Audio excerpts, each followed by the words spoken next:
Don't unplug. See, there's a light socket over your head, and you have the power to turn the light on or to turn it off. But when you turn it on, you also have the power to take the cord and unplug it from the wall.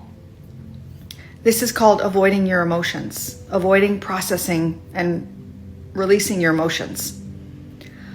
So when you have an emotion that comes up, like fear or anger or worry or doubt, don't unplug from the wall.